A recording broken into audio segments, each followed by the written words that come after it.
You just stole a candy bar from a gas station. Nothing major, right?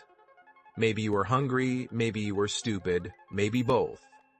And now you're standing in front of a judge, but instead of reading from a book, instead of citing paragraph 14 subclause B of the criminal code, the judge just looks at you, completely stone-faced, rolls up his sleeves and goes, "All right, give it a spin." And suddenly there's a giant wheel behind him, and one slot says community service, and another slot says 5 years in prison, and another one says you have to perform a live stand-up comedy set in Times Square or you go to jail. And the worst part? The wheel doesn't care. The wheel has no feelings. The wheel didn't see you skip breakfast this morning. The wheel is spinning and your entire future is going in whatever direction gravity decides. That is the world we're about to explore today. And before you say that sounds completely insane, I need you to hold that thought because what we actually have right now might be even more ridiculous. For real bro here, where we say what no one else will. Shh. Now here's the thing nobody's asking. What if the random wheel is actually closer to justice than what we're already doing? And why does that question make every single lawyer on earth suddenly very uncomfortable? Don't scroll.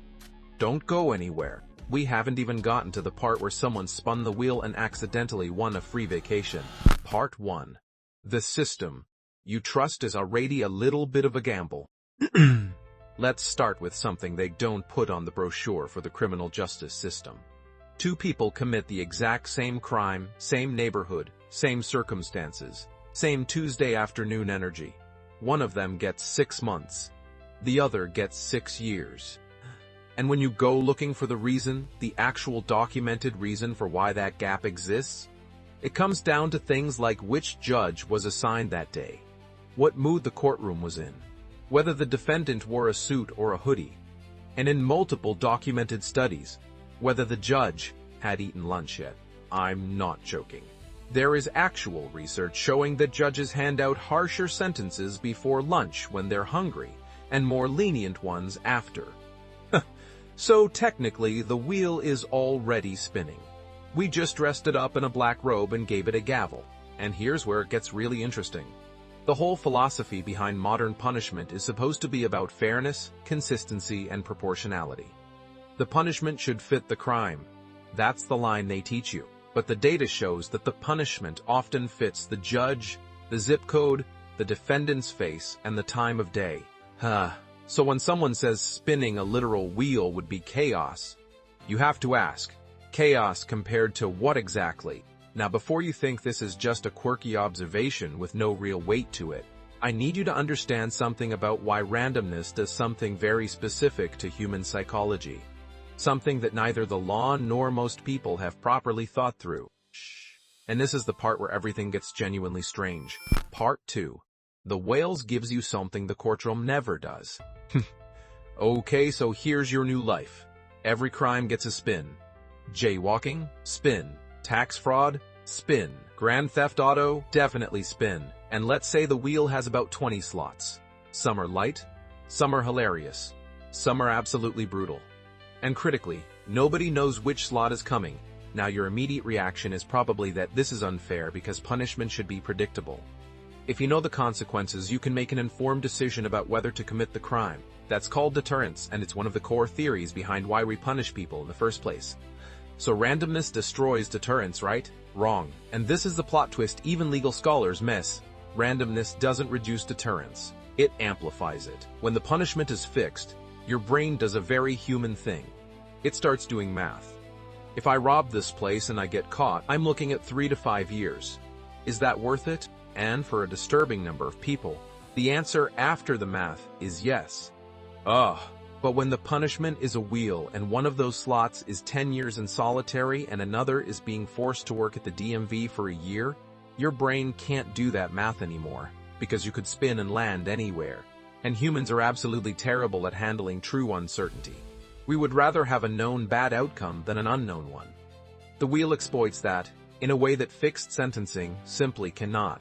So the wheel is actually more frightening as a deterrent. Which is insane but also completely consistent with how human psychology works.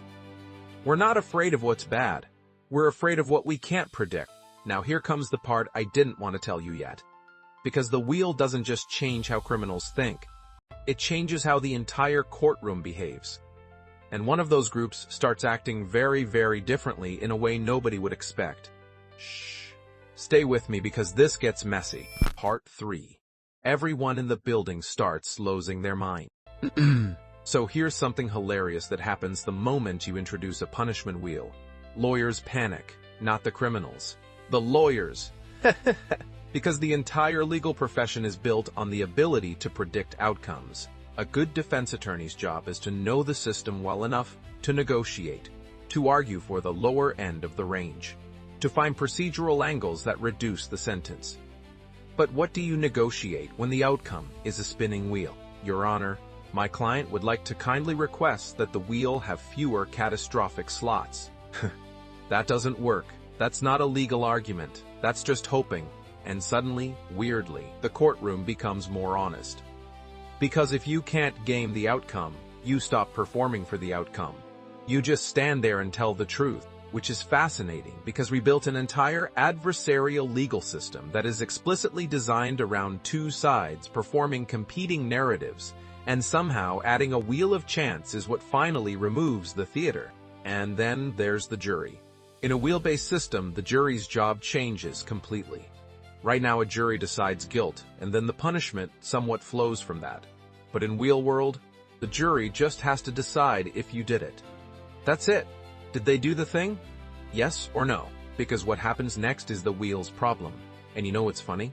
Research on jury decision-making shows that juries struggle enormously because they're subconsciously thinking about the punishment when deciding guilt. If the punishment seems too harsh, they'll sometimes vote not guilty even when the evidence is strong, just to avoid that outcome. This is called jury nullification, and it happens constantly. The wheel fixes that. Sort of. In a completely chaotic way, but here's the part that should make you genuinely uncomfortable.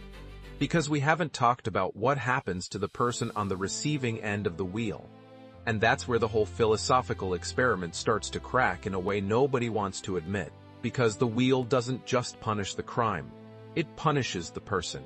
And those are not the same thing. Part 4. The wheel doesn't know who you are, and that's the real horror. Let's say two people both commit fraud. Same amount of money, same method. Roughly the same level of knowing exactly what they were doing. Person A spins and lands on 3 months of community service and a fine. Person B spins and lands on 8 years in prison, and there's no appeal. Because the wheel spun. The wheel doesn't have a bias. The wheel is mathematically neutral. So the outcome is fair, in the strictest technical sense. And it is also one of the most viscerally unjust things you can imagine, because Person B didn't commit a more serious crime. Person B just had worse luck. And here's where the uncomfortable truth lives that nobody in this thought experiment wants to confront. Justice and fairness are not the same thing. We use them interchangeably, but they pull in opposite directions all the time. Fairness is about everyone having the same rules applied to them. Justice is about outcomes matching what actually happened, who was actually harmed, who was actually responsible. The wheel is deeply fair and sometimes completely unjust. And our current system? It tries to be just and ends up being wildly unfair. We're choosing between two broken options and calling one of them civilization. And then there's the funniest self-sabotage in this entire scenario. The wheel would create a new crime almost immediately. The crime of wheel rigging. Because the moment you tell humans that their future depends on a random outcome, the smartest and worst among them will immediately start looking for ways to interfere with the randomness. Bribing the wheel spinner. Finding out which slot is heaviest. Replacing the wheel entirely with a fake wheel that looks random but isn't. We literally cannot help ourselves. We would corrupt the symbol of uncorruptible randomness within about 4 months. That's peak human behavior right there. But there's one final layer to this, and it's the one that reframes the entire conversation. Because the wheel, for all its absurdity, accidentally reveals a truth about punishment that every serious criminologist has been dancing around for decades. Shh. Part 5. The wheel was never about punishment, and that's the whole point. Here's what the wheel thought experiment actually exposes. We don't fully understand what punishment is for. That sounds obvious until you really sit with it. There are 4 main theories. Deterrence, which is scaring people out of doing crime. Rehabilitation, which is fixing whatever caused the crime. Incapacitation, which is just physically removing the person so they can't do it again. And retribution, which is making the person suffer proportionally to the harm they caused. The wheel technically serves one of those, moderately serves 2 of them, and completely destroys one of them. Guess which one it destroys? Retribution. Because retribution requires that the punishment be proportional. It has to match the crime. And the wheel doesn't match anything to anything. It just spins. So if you believe punishment should feel like justice to the victim, the wheel is an absolute nightmare. But if you believe punishment should deter future crimes and do it efficiently without the enormous machinery of a prison industrial complex, the wheel is accidentally kind of interesting. And now here's the callback I promised at the beginning. Remember that candy bar thief standing in front of the spinning wheel? Here's the real question underneath that image. What were we actually hoping to accomplish by punishing that person? Were we hoping to stop them from doing it again? Were we hoping to signal to everyone else watching that theft has consequences? Were we just angry that someone broke a rule and wanted them to feel some of what that feels like? Because those are 3 completely different goals, and they require 3 completely different responses. And right now, one court system is supposed to somehow accomplish all 3 simultaneously, with the sentence length that gets decided by a sleepy judge before lunch. The wheel, ridiculous as it is, forces you to answer that question first. What is this for? Because the wheel can be designed around an answer. You want deterrence. Make the wheel scarier. You want rehabilitation. Replace half the slots with mandatory programs. You want retribution. Let the victim spin the wheel personally. I'm half joking, but only half. The real revelation here is not that we should spin wheels in courtrooms. It's that our current system operates as if we've already answered the fundamental question of what punishment is supposed to do, when we actually haven't. Not as a society, not as a philosophy, and not on any practical level that shows up in how consistently we apply consequences to human behavior. The wheel is just a mirror, and mirrors don't lie even when they're funny-shaped and spinning. So the next time you watch a sentencing happen and the number seems completely arbitrary, remember, the wheel was always spinning. We just convinced ourselves it was a scale. Drop a comment telling me which slot you designed for the wheel, and why it would either be completely fair or completely evil. I genuinely want to know what you think justice actually looks like when you strip away the theater.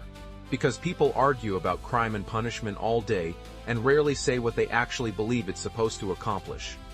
Say it in the comments. It won't be the wildest thing down there. And look, if this video somehow made you feel slightly more confused about civilization than you were before, don't worry about it. That just means your brain is working.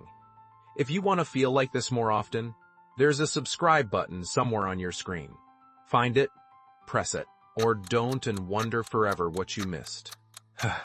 I'll be here either way, saying what no one else will.